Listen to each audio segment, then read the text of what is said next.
Hi, this is Scott Jordan, and you are watching live here at Cellars of Sonoma in beautiful Railroad Square, Santa Rosa, California.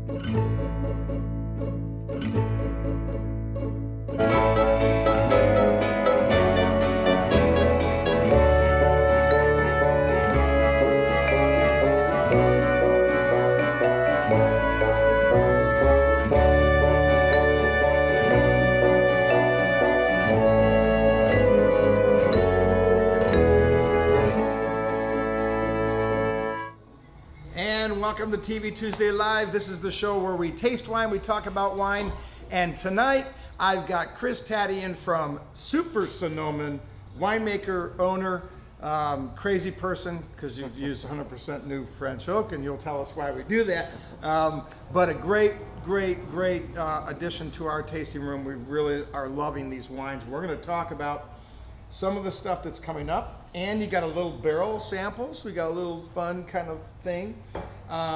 So tonight we're going to taste 2010, 2012, and 13 Chardonnay, right? And then a 2012, 13, and 14 barrel sample. Correct. Nice. So how are things with you? Everything's cool? Yeah, no, everything's great. The Pinots are exciting to me, particularly because I planted that vineyard in 2008. I think I told you this before. In 11, we dropped all the fruit because I wasn't happy with the quality of it, which is an expensive thing to do. But yeah, I would think. 12 worked out pretty brilliantly, I think, at least in regards to my style of winemaking. The fruit was wonderful. And there's a common thread that runs through 12, 13, and 14 that we'll taste tonight that I think you're going to be happy with. At least I am. Well, I have been tasting. As many of you folks know that we know, when I get a day off, I actually go in Valley and I go and taste wine like some junkie. But I'm always curious to see what's going on out there, and I keep seeing these 13s and 14s in some of the and every time they have been killer. I mean, they have been just wow. I mean, that's pretty damn nice juice. I thought the 12s were really a huge departure from the 10s and 11s. 13 is awesome. Yeah. You know, something about that vintage just worked out brilliantly, and it is really a nice vintage. Yeah, no, I'm liking it a whole lot. And across the board too, and I'm talking about multiple wineries that I go to, and I keep seeing them popping up. A few 14s, but very little.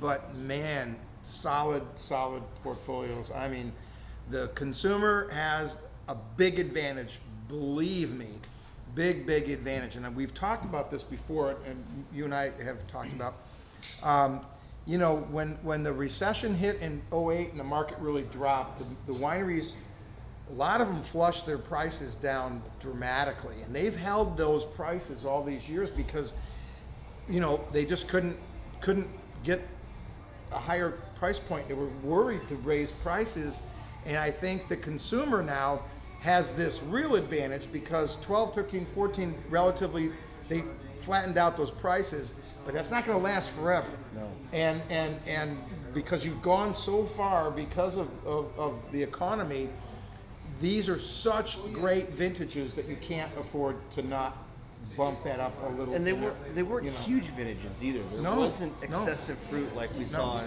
in 10 and 11. Frankly, there was a lot of fruit that came in. Yeah. Even though it was tough to make wine in those vintages, there was still ample fruit, and I think a large part of it was just a lot of guys in the valley floors that fruit just soaked up the water. There was just more juice than they expected. Yeah.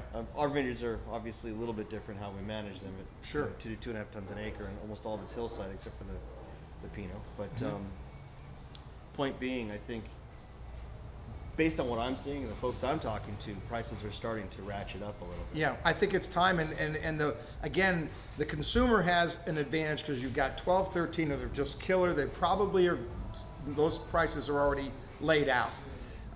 Take advantage of that is my point, and buy like hell because you're gonna love those wines for a long time. They're gonna be very age worthy. They're showing nice now, but boy, some of the big reds, you can lay those puppies down for a while. Not in my house, but maybe in yours. So we're going to start out with 2010 Chardonnay. tell us how you made this, where it comes from. This is a Green Valley Chardonnay, which is a sub-appellation of an AVA within Russian River. Okay. It came in pretty late. If memory serves me, it was towards the middle or end of October. Okay. And it was whole cluster, press. Okay. And 100% new French oak, mostly Hermitage barrels. Okay. 3-year So dry age. tell the Hermitage folks. is a cooperage, so every barrel is different, and every cooperage is different, and even barrels within a cooperage are different. It's just how it works. But every cooperage kind of adds a different sort of spice, if you will, to the wine, as we've all heard this before. And I absolutely love how the finish works with Hermitage barrels for Chardonnay. So is that something that you're integrating and keeping in your program, trying to get that same barrel? Yeah, absolutely. I use lots of Hermitage. Okay. Because for those of you that are tuning in, when he's talking about brand new French oak, we're talking about a major expense. I mean, big time. And as a small producer, it's even worse. It's not like the big guys that are in the big box stores. They're getting deals because they're buying 30,000 at a time. When you're buying 10 here, 10, yeah, exactly. They ding you. They ding you hard, but they're worth it. Finish on this. Well, that's the beautiful part of what we offer here with wineries like yourself, because you guys aren't willing to skimp. You're not willing to cut the corner. You're going out on the limb. You're cutting your margin down. You don't know other way you can do it. It costs X amount for the bottle and the foil and the everything to make it happen, but you're not going to compromise. For me as a winemaker, I can tell you every little thing you do to your wine ratchets it up just a little bit. So a whole bunch of little things can actually make a fairly significant difference in the quality and the outcome of your wine. Yeah. As an example, my 14s are still in barrel, and they're going to be in barrel for another year. Yeah. And that's just how I make my wine. And that is not a cheap thing to do, because you get into over vintages, and there are a whole number of complications that go into that. Oh yeah. This is not for the faint of heart. I'm just telling you right now that people, the average consumer doesn't really understand what it really takes to actually produce a wine. There's so many steps involved, and they're all critical, every damn one of them. And if you screw up on one, or go cheap on one, try to cut a corner and all of those things, the end result is just inferior. And I certainly can't speak for everybody, but I can tell you, it's been my experience that there's a way to make a really good wine. And it involves a certain amount of steps and things that have to happen. Yep. And if you pull some of those steps out, you could potentially get lucky, but quite frankly, it's science. Yeah. And you probably will not get lucky. No. And you will not be able to make a big, opulent wine if you're cutting corners. It just doesn't work. And the other part of it is too, your consumer has a little memory, and they're not going to buy twice. You burn them on one vintage, it's over. You'll never get them back, and you can't afford that. You gotta be consistent all the way through. And this is a great example, because 10 was a very challenging year, and you had to be a winemaker. You couldn't be, 12, 13, 14. I probably could have stumbled into some juice and made a halfway decent wine just because the damn juice was so good. But 10 was a really tough, challenging, right? The whole. Oh yeah. But I'm liking them in the bottle. I'm digging the 10s. And the critics, they all pooted off, and I'm digging those wines. One of the things that I noticed about the 10s in general, because they came in largely with sort of more mature fruit with lower bricks, the alcohol levels weren't as high. And when you drop that alcohol level, the flavors explode. Yeah. So there's sort of a give and take, right? You might get some of the visceral mouthfeel gone, might dissipate a little bit, but you also bring in lots of flavor. Now, is that indicative only to the white wines in that scenario, or does it also cross over into the Oh no, reds? it crosses into the reds. It's because it crosses yeah, back it's into probably even more noticeable in the reds. Okay. I mean, these are very glycerol wines. That's just how I do it. But you almost can't dodge it in a red wine. You get it or you don't get it. You either have it or you don't. And if you pull wine or fruit that's not physiologically ripe and you make lower alcohol wines within your process, you're not going to get that glycerol feel. You just won't. Well, but the flip side to that is if you're making lower alcohol wines, sometimes, not always, but sometimes, if you're a good winemaker, you get a lot of flavor. Yeah, So well, and there's always that argument between ripe fruit and non-ripe, and how do we manage that? And again, it goes back to being a winemaker and knowing how to. Yeah, it's vineyard stuff. You know, you got to walk the vineyards and bounce around. So now, moving forward, we go from 2010. You didn't do the 11.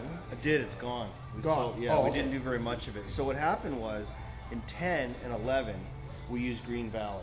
Okay. This is Russian River, right off of Vine School Road. It's adjacent, frankly, to the Kistler Vineyard. Oh, okay. So, but the thread that runs through it all is it's still Old Wenty clone, and it's very hard to find that clone. So the thing I like about Old Wenty is you get this beautiful lemon zest citrus that you just, you know, it's in the 10. It's very predominant in the 10. I think the 12 and the 13, which are the same vineyard, almost have a minerality to them that I really enjoy. But they're still. Are you producing it the same way as far as the malolactic and all of that? 100% ML. So 100% new oak, 100% ML. But the trick is, you know, you can still have acid. You can have acid. Well, you know, I run it wish I through had ML. that other. The color is a little different here. It's not as golden as the other one. Huh? No, because I just had noticed just now, you know, the color. Yeah. That's just a very layered, pretty, a little more delicate. I wouldn't say a lot, but a little bit. No, I think that's the right explanation. Wow. And it almost has this beautiful creamy toffee brulee thing that goes through it. Now, part of that is a newer location, right? Because you've got Green Valley versus Russian River, slightly different, but you still have the Wenty clone. Yeah. And so that's adding some of the character. Wow, I'm not having any issue with this at all.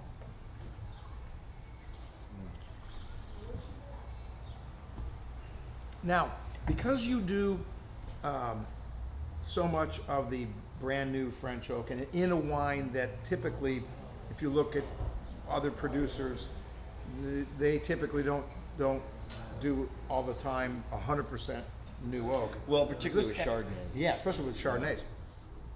Do you think it adds an element of ageability because you've got all that additional oak? You don't have the tannin, but you have the oak. I think it does. Scientifically, I would say yeah. Whether or not it'll last in your cooler is hard to say. Yeah. We drink a lot of white wine in our house, but could it? Yeah, it could. No, it's because you're a winemaker. All the winemakers I know drink Chardonnay. They drink Chardonnay, and most of them drink them really warm, which is really interesting to me. I find that.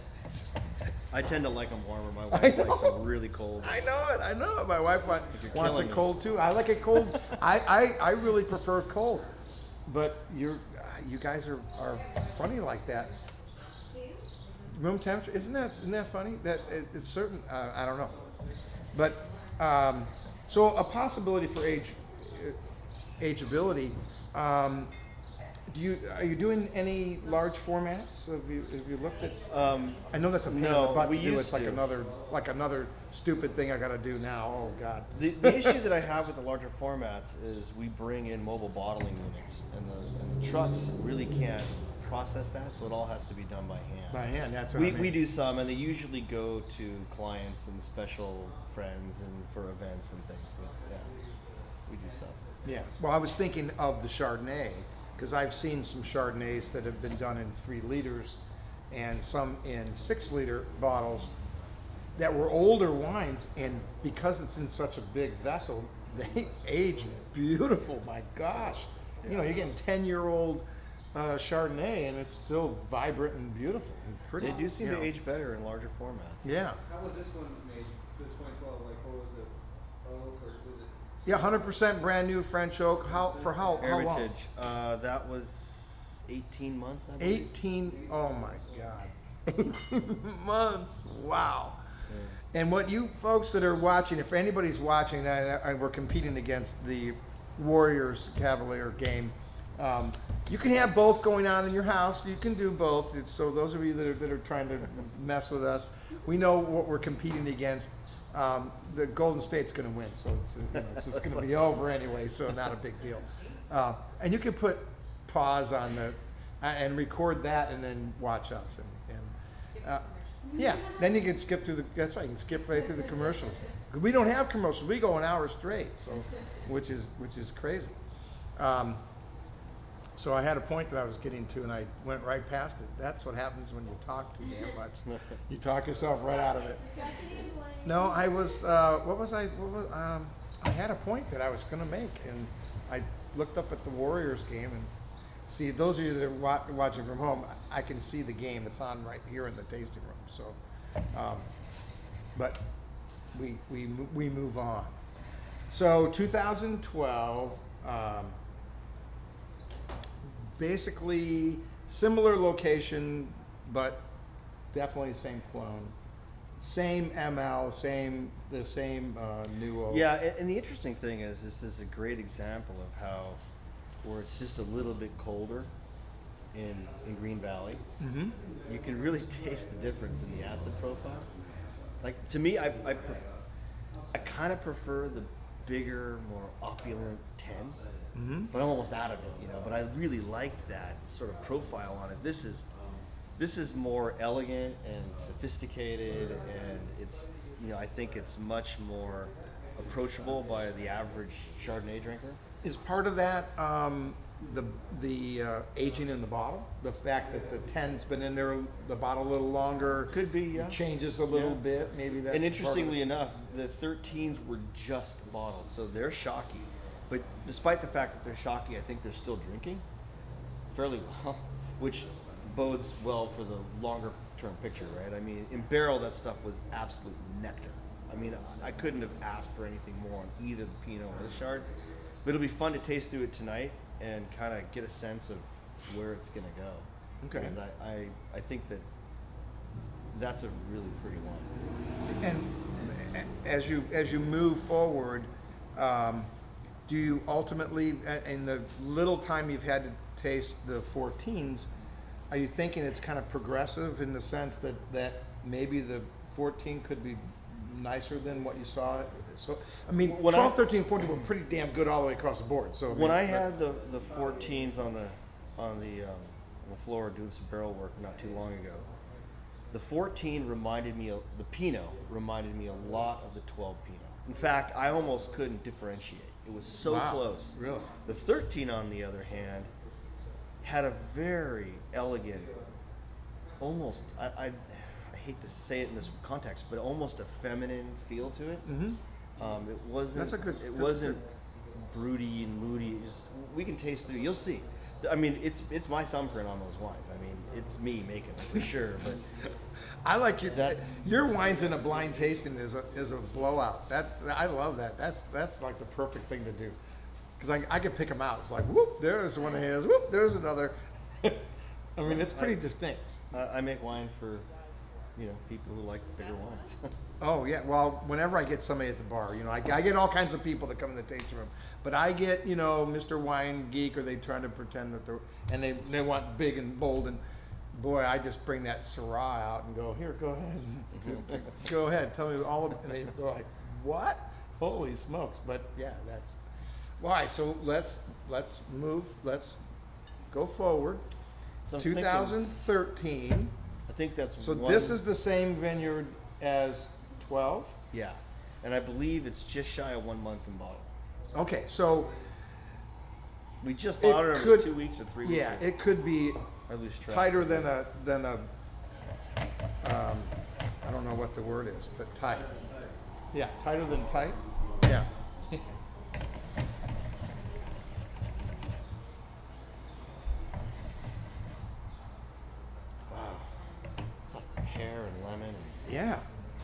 mean, and it's wound up. I'm telling you, this is in barrel. This was maybe the most nectar shard I've ever made.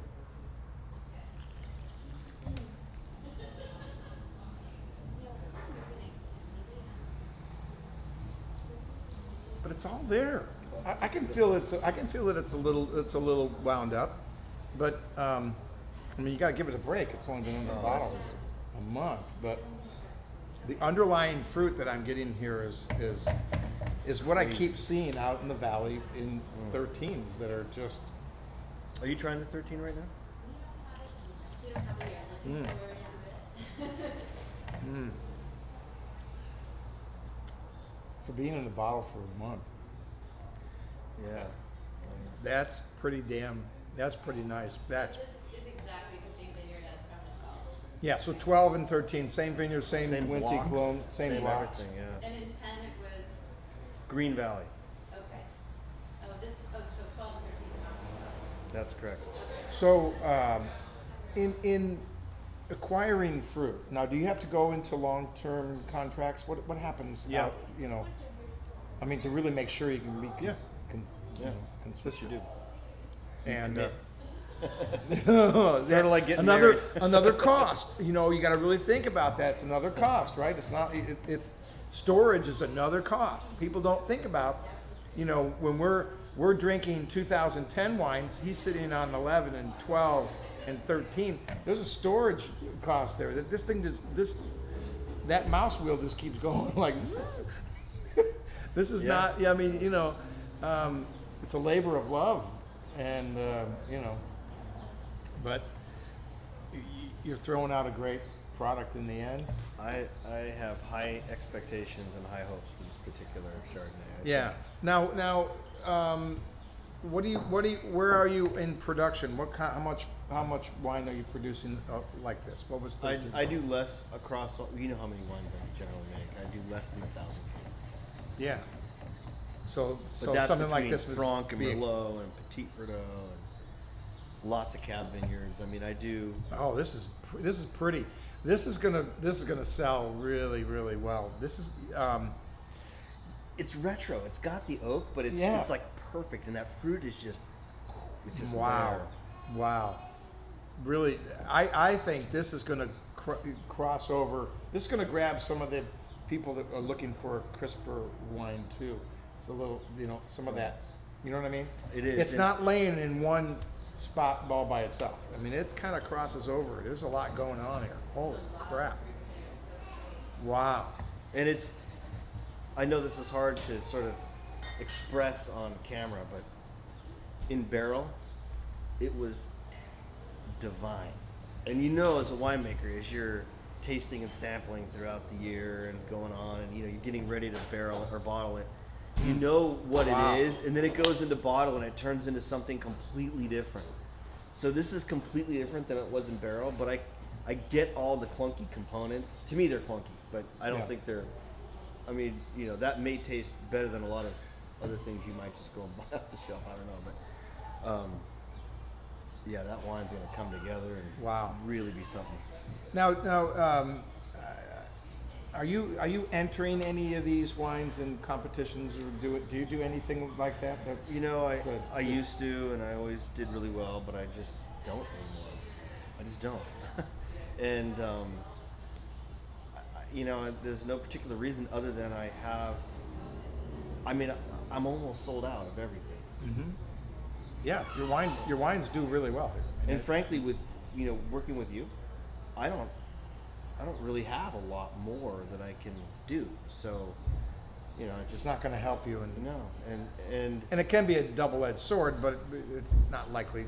I've never had bad scores. I mean, Yeah. my scores have always been in, except for a couple wines, I've always been in the, you know, 90s to mid 90s. Which is phenomenal.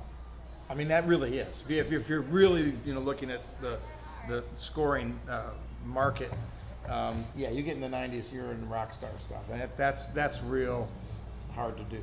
I mean, it really is. But I see your point. I mean, it's, you know. You know, like I do actually want to have the Pinot tasted, and I may do that. But part of the problem I have is because I over vintage everything, a lot of people won't rate my wines because it's not on their timeline.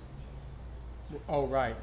So, as an example, mostly Parker and Spectator, if you're outside of their parameters, they won't taste your wines. Yeah. And I don't intend to change my winemaking style to fit someone else's tasting No, parameters. hell no. It's not that I don't want them to taste it. I'd be delighted for them to taste it. But it's always worked out that, as you know, a lot of my reds are 3 years in barrel. Oh, yeah. It freaks people out when I tell them how long you... Yeah, I mean, I burn the barrel out, right? It's like you can't put it in brand new and it goes out, it's dead. So. I love it. Well, I'm thinking this 13, holy smokes, baby. It might be that one might be pretty cool. Well, I mean, for a wine that's only been in the bottle, when you throw that thing in the bottle, that wine kind of freaks out for a while. I mean, it's not real cool to be diving into a wine that's only been in the bottle for a month. I mean, that's... No, I would say generally minimum 6 months. Yeah. Minimum. Yeah. A lot of times, even like with Pinots, the longer the better. Wow. Well, look at Marcusson, right? I mean, they're sitting on their stuff 3-4 years. Yeah. They don't release it because they know, and they can afford to do that. Good for them, right? Yeah, right.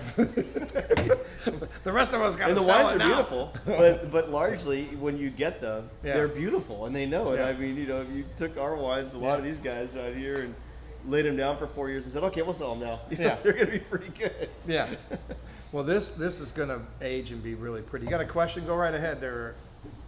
Brad said he just found out about aging in concrete, and he's wondering about what the pros and cons are of doing it. Oh, in concrete. Yeah, we've talked about that.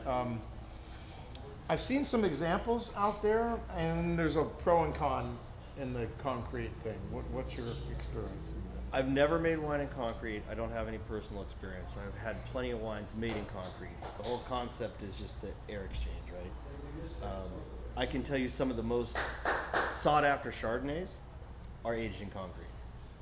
Well, one of my fun favorite places to go to is Robert Young over in Alexander Valley, and they've got a big concrete egg thing, and they've tried a bunch of different ways, but they're kind of moving off of that, and so I don't know what the real... I don't want to drop names, but I can tell you I work with some of the best winemakers, most highly scoring winemakers in the world, and I have been told numerous times, concrete's like barrels. If you don't get the right one, or right fermenter, forget it. If you get the right one, then you're money. And you're okay. Yeah, and so I've never personally worked with it. It's a great question. I wish I had a better answer for you. I guess I'm old school. That's a little. Maybe it is even old Well, school. but, I've probably you done know. it for thousands of years for all I know. I Well, yeah. I would be a kid to it. Yeah, the Egyptians were doing that. They're making wine. Yeah. Gotta love Granite it. fermenters. Who knows? Yeah. Well, I'm super excited about 13. I just think that is going to be, that's a game changer, and time will tell on 14. But man, that's a game changer. Those of you coming down for wine country, the weather is smoking hot. It's going to be absolutely beautiful, beautiful, beautiful. We've got live music.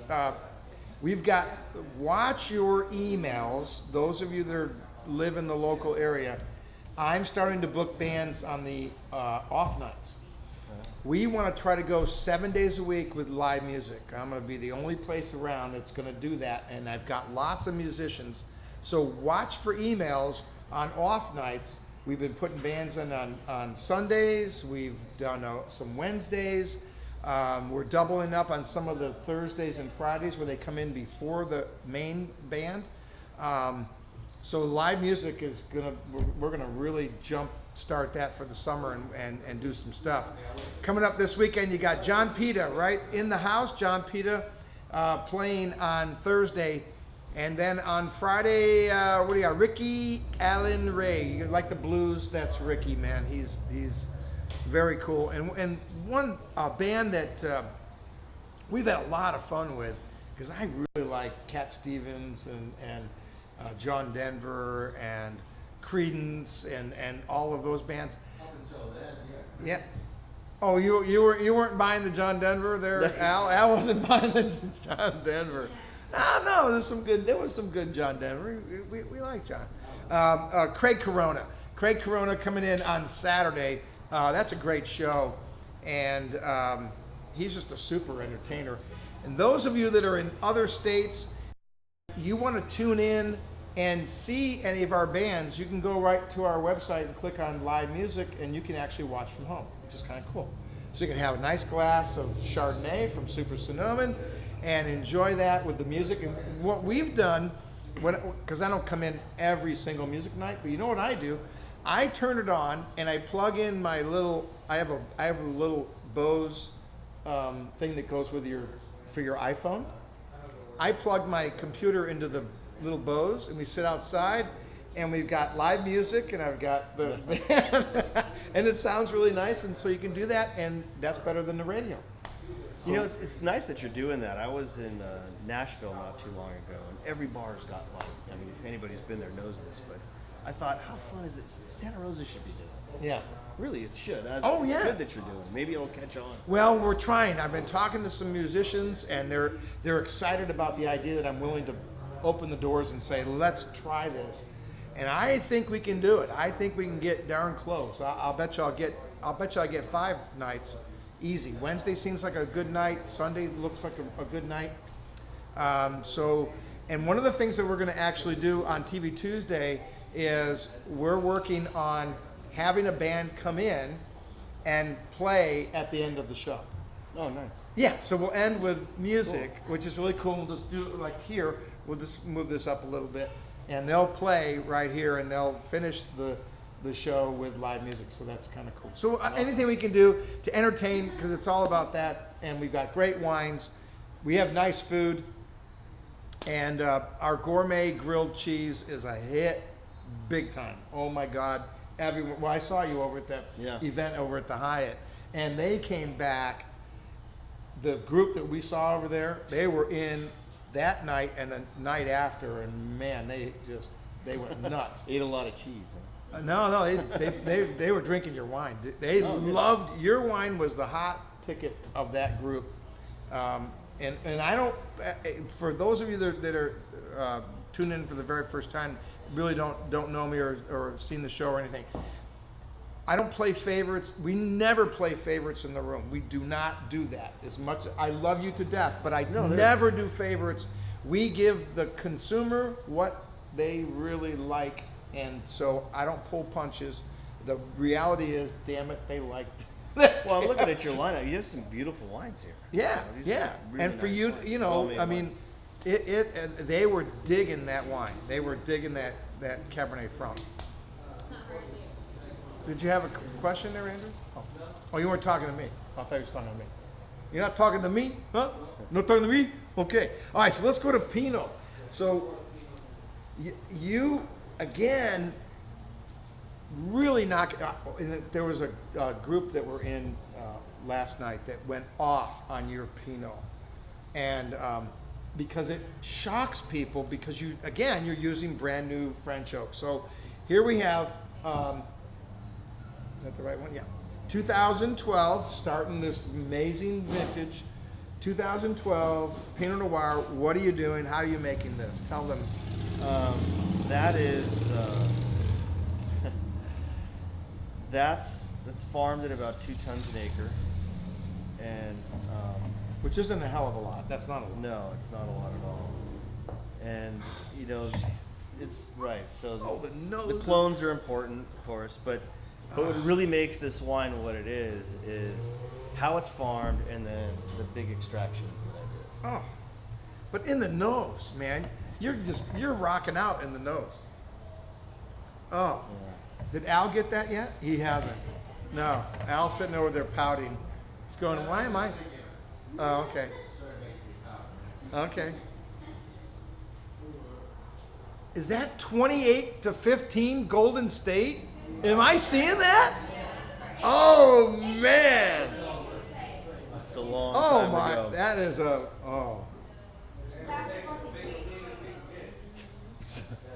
I can't help myself. It's not for everybody, That's right. but it's for me. I'll tell you that right now. Oh, but you know, again, when I get that consumer in, that's Mr. Wine Geek, and some of them are real, and some of them are real. We had one last night that we had to throw out of here because he was. I wish I could have filmed it. It was one of those moments where you wanted to film that and you go, this is not how you act in a tasting room. You are just the wrong person to be in. Oh, he literally, the very first words out of his mouth when he walked in the door was, "I'm at the 3rd level." Now I don't know. So I was like, what do you? I wonder what he Maybe meant. it goes backwards. He starts at whiskey, hits the rum, Well, I then he can goes to see wine that after that. you can tell in their eyes when somebody's been drinking too much. I can spot it. I mean, I work behind the bar all the time, and so I thought, okay, so you're at the 3rd level of you've been drinking so much, and now you're at this 3rd level. Oh no, he was at his 3rd. He's taking his 3rd level song. Oh. Sound. Oh, it's a religious thing, maybe?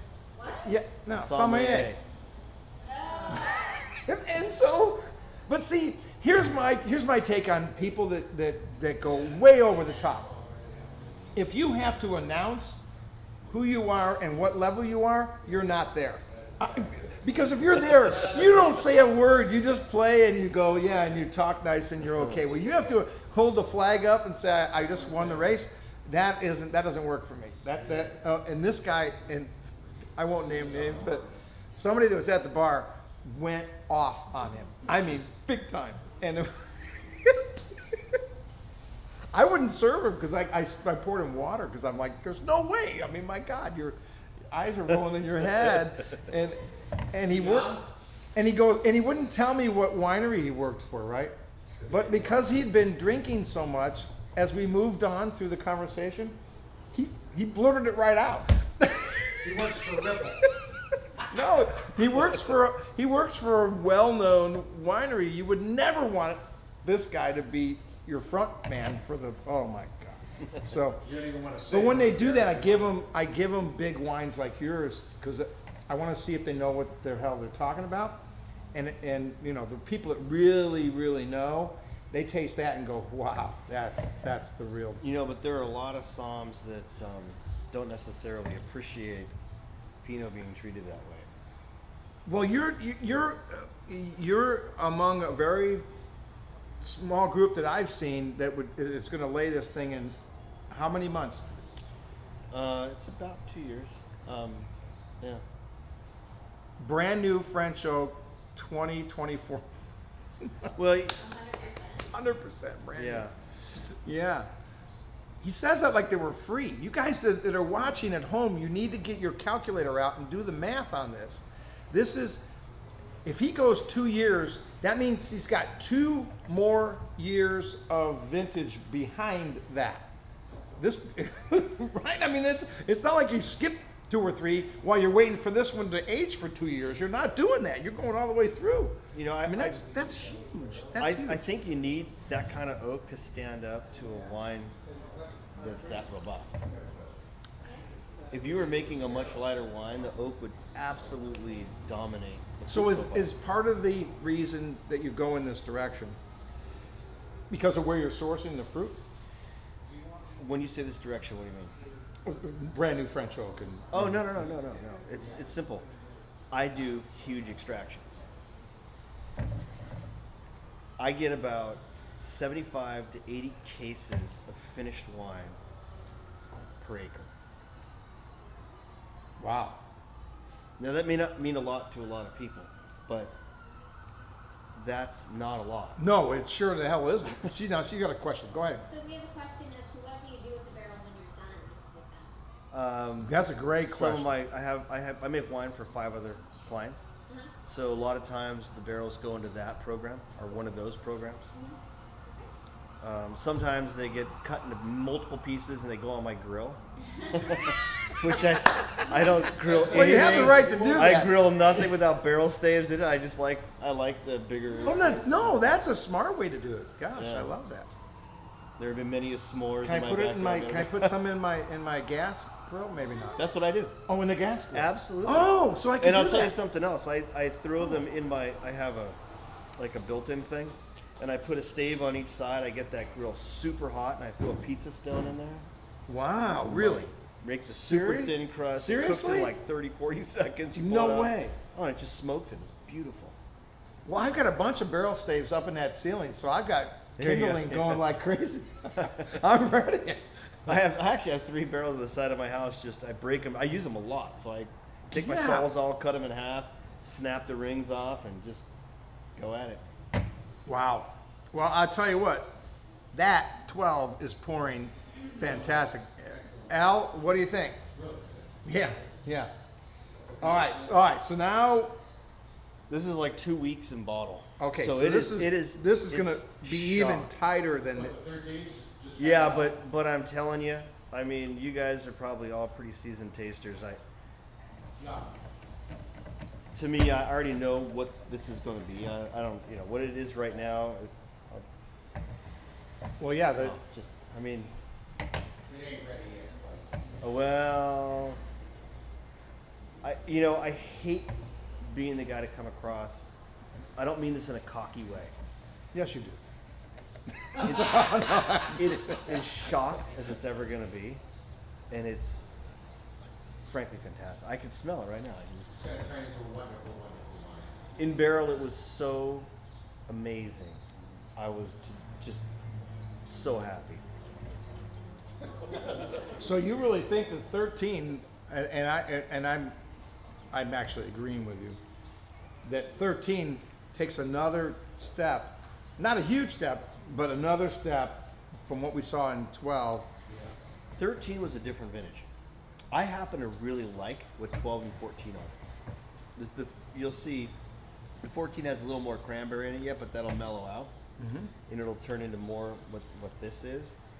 But there's something about this wine, and it's a little disjointed. I mean, as a wine guy, I know what Yeah, it was like in I barrel. can tell it's disjointed. I know what it was like, after I worked on it in barrel, because Pinot as extracted as this is, it's still a pretty delicate animal, right? Yeah.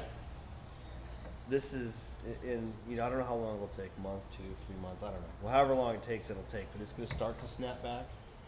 Yeah, when and it you got a comes- whole lot of time Oh, too. yeah. I mean, hell, your release on that isn't for another year or more. So you're not. Well, Yeah. we may do it this spring. I don't know. It might be ready. The 13. Yeah. You think? All right. April, May of next year. Yeah, the following year. Yeah. Yeah.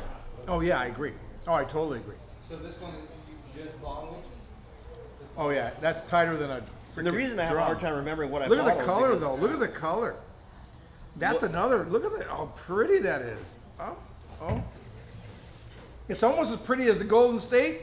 31-22. Gotta love that. I'm losing my audience. I know they're just watching. Hey, just celebrate later with a nice bottle of wine from Super Sonoman because that's the way to go. Oh my God.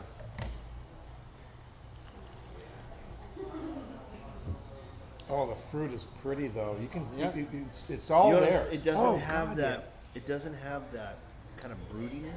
yeah. No. It has a more kind of, I don't know. It's more feminine to me. But I didn't make it any differently. It's just that it's a vintage thing. It's a vintage thing. Yeah. Yeah. But I like. We it. got blessed, man. We got our butt kicked for a lot of years, but boy, that's a good one. What do you guys mean when the wine is shocked? Oh, the question is, what do you mean when the wine gets shocked? So anybody. Hell, they can made go a on- movie about that. Yeah. You can sure go about online and do your best to try to figure it out. I've tried to figure out the what it means chemically and from a scientific perspective. Frankly, you take a barrel of wine, which is a living, organic thing, and you pull it out of the barrel, run it through pumps and hoses, slap it into a bottle, and put a cork on it, and now it doesn't have oxygen, and the whole thing just tweaks. It literally comes apart. I don't know how else to explain it. It does. It does. It absolutely does. If there was a harmonious thread that ran through your wine prior to bottling, and that consisted of a caramel covered apple, you would have caramel, you would have apple, and you would have seeds all slapped, in a bowl that you have to pick through. So it loses the harmoniousness, is that a word, of the wine, and it becomes what I call Yes. disjointed. And you can get the components that are in the wine, but it just is not smooth. It doesn't have that finished feel to it. And it happens to every single wine I've ever bottled, and it happens to every winemaker who ever bottles a wine. Yeah, and you can't rush the thing and force it. You really need to let it settle down. And it might be 3 months, 6 months, but you need to, the more you can leave it, the better. And that's where the movie, Bottle Shock came from, which was Chateau Montelena, where they took a Chardonnay and he literally put it on a truck and was giving it away because it turned brown because it was in such shock. But the damn wine was really, really good. And it tasted good. Yeah? A lot of Sonoma County actors, yeah, absolutely. Is that right?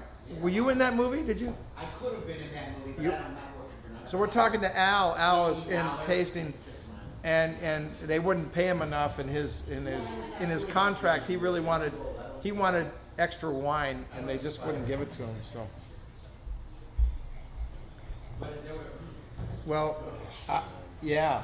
Wait till this sucker unravels itself. Wow. Well, to my wine club members, you will get this in a wine club shipment. I can guarantee you. Wow. That's really pretty, and the color's amazing in that. That's incredible. Yeah, the 14's even bigger, I think. Okay, here we go. Fresh from this is the new, they're now going to come in these cool new bottles, which I like. This has the nice label. I like the new the change. I think it's kind of cool. You're the only one that does that. That's cool. Duct tape and Sharpie. Duct tape. I like that. So, So I actually just did barrel work on this. what does last that week. mean? Tell them what that. You say these words and then you All expect right. them. So this fruit Barrel. came in October, and every couple of weeks. So we press, right? And then you have what are called lees, and lees sit on the bottom of the barrel. So I stir this initially every 2 weeks. Like what you do For in the first Chardonnay. few months. Yeah. And so for the first few months, every 2 weeks we're stirring it as it's going through ML. And then it goes down to about every month or every 3 weeks we get in and we stir it. And so I just racked it off the lees on Thursday. And I Wow. sulfured it. And why did you sulfur it? It's an antioxidant. Sulfur has been used for millennium. Okay. It's antibacterial, antioxidant, but mostly an antioxidant. I just wanted you to give them some geek stuff because they like that stuff. Well, the color's rich, obviously because it's in the barrel. Now, in aging, you're going to go another year and a half. You're going to go that far out? How far out are you going to go? What year is this? Yeah, this is the 14, so we've been another year plus. Okay. And that's still a long. But you freaking see what I'm time. saying? This is a lot like the 12.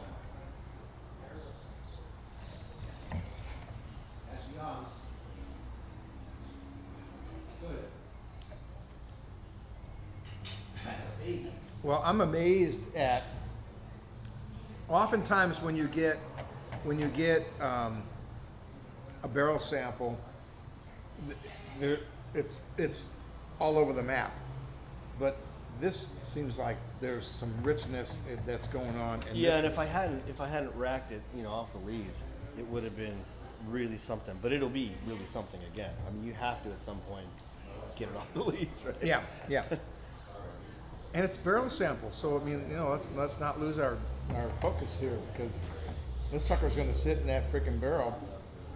And then, you're doing regular rackings. How often do you do rackings on? On Pinot, I'll do one.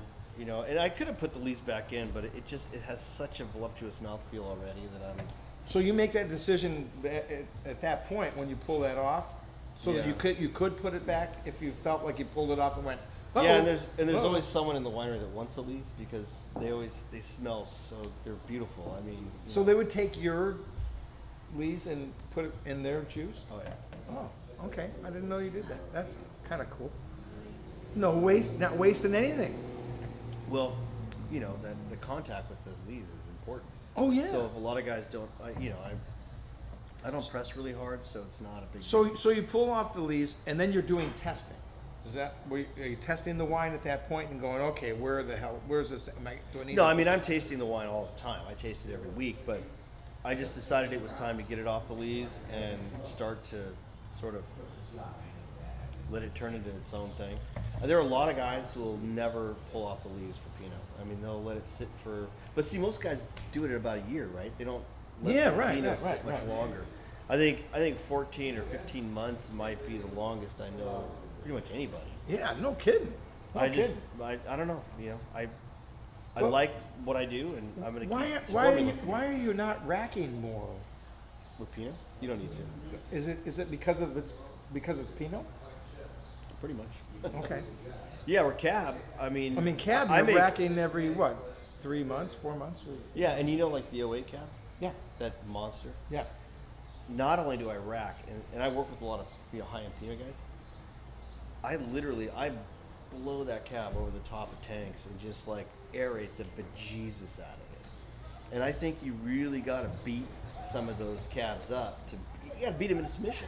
Otherwise, you can't tame them. And this is all mountain fruit, right? So, Yeah. you know, I treat Pinot a little differently, obviously, because it's a much more delicate. It's a totally more Yeah, delicate.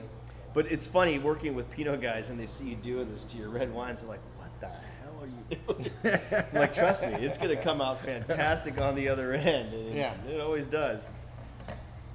Yeah, you gotta do a little wrestling with some of these wines. Well, I'm not having any issue on where this is going to go. I mean, this is another great example of a fabulous vintage, just classic. Now, Now look at the color on that. oh, I know, it's amazing, clean as hell. I mean, it's really nice. So here we are in 15. Now people always ask about the drought, but really doesn't really have much to do with what you see in the vineyard. I mean, is that hurting us now? Oh, or are you, it does. all right, And so it tell me will. your this take year's on. really gonna affect a lot of people. It Okay, doesn't. so tell me the effect. Tell them the effect. So as you guys probably know, there's been a fairly significant drought here in California. Yeah, like no water. The way that, I mean, I could really kind of get into the nitty gritty, but here's the punchline. Plants need water to survive, but plants that are regularly watered need more water to survive than plants that don't really get it a lot anyway. So in regards to, as an example, my cab vineyards, which are all high hillside, drained off, we do water them, but generally only on days when it's going to be really hot, after we've adjusted canopy levels and that sort of thing. Mm-hmm. But a lot of these guys on the valley floor, you know, they're just going to be fighting a totally different fight than I have to do, because they're going to end up with fruit they're not used to working with. Mm-hmm. It's going to ripen up too fast. There's a lot of things that are going to happen. The sugar levels are going to go through the roof, and they're not going to have the water. It'll be really interesting to see what happens this year with a lot of guys that have, you know, they're farming at 4, 5, 6 tons an acre.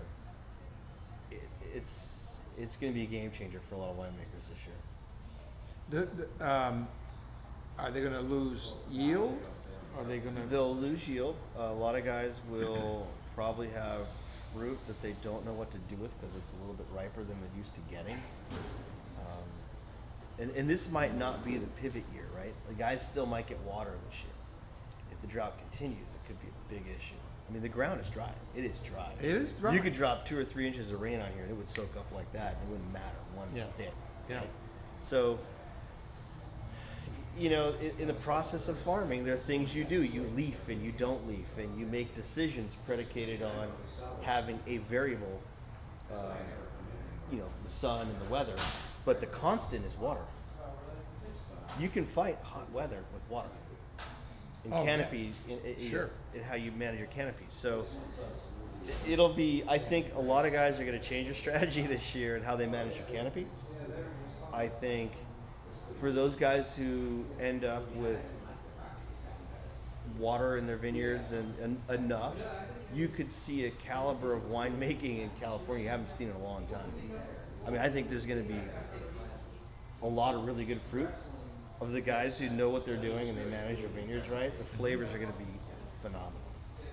Well, that's 4 in a row, and we can't argue with that. You know, for the folks that are tuned in from other parts of the country, we don't get rain here typically from, you know, April till the end of October. Yeah. So I mean, it's historically we don't see that, and other parts of the country do not deal with that. They get rain all the way through, so it's a real oddity for them to not understand where we are in the drought and the lack of water.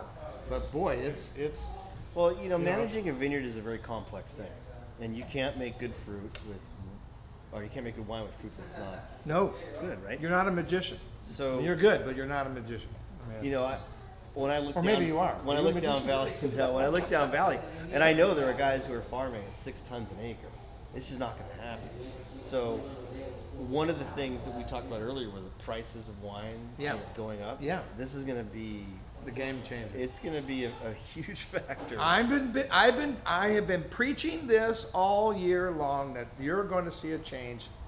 2015. Just remember, I'm the one who warned you. And the caution to the consumer is really simple. Buy the 12s and the 13s and the 14s and enjoy these amazing wines and the low price points because the game is over. I'm just telling you, it's over and it's going to change and you're going to pay more, and that's the way it is. But man, oh man, you're going to have some cool. Well, we just saw them tonight. Yeah, well, I think I think the 15s. If the weather holds, and it's been phenomenal. I mean, if the weather holds and it doesn't get too hot, it'll be like 2003 or 5. Where we just have these beautiful. It's opening up. It is. Yeah, it's coming. It's coming. I mean, it's a barrel sample. You guys don't understand barrel sample. I mean, God. Well, I'm thrilled. We took 2 varietals. We went 10, 12, 13 on the Chardonnay, and clearly, you know, these are wines that you just put in the bottle. But man, if they're showing that nice now, can you imagine how good they're going to be when they really release? And then you've got 12 Pinot, which we've been pouring here, and the 13. And I'm way okay on the 14 of where this is going to go. And the color tells you a ton too. I mean, look how pretty that wine is right now. Yeah. I mean, come on, barrel sample. Well, if a ton of fruit can make theoretically 75 cases of wine, when 2 tons make 75, there's a bit of extraction in there, and that's why you get that color, and that's why you get that flavor profile. But what a nice wine when you release that. Gotta love it. So we've got live music this weekend. Make sure you guys come down. If you're visiting from out of town, man, is this the time to come down. The weather is absolutely classic. It is. Even the ocean is, Bodega Bay, like 70, in the middle 70s. I mean, that's pretty cool. What? Yeah, it was 72 degrees Air yesterday. Well, yeah, not water. Oh, no, the water I've is... surfed my whole life. Yeah, I'm no, like, what the hell are you no, talking you're not about? going to the water. Hell no. No, but if you're outside, it's pretty good. It's pretty nice. And the vineyards are thriving. There's lots going on. There's all kinds of fun stuff to do. And we encourage you to make your plans, get into town. This is the time. We're going to have a really nice summer. It's going to be excellent. I want to thank my viewers that watch time and time and time again. I want to thank Chris for coming in and sharing these barrel samples and these new wines that we're going to see. They're excellent. I want to thank you guys for drinking the wine, because that's what makes it all work. And thank you guys for coming in upstairs and drinking our wine. I hope you guys enjoyed that. Did you enjoy that? That was good. Thank you to the Warriors for keeping it interesting, and you're still Where winning. we at? We're still winning. I think we're still up.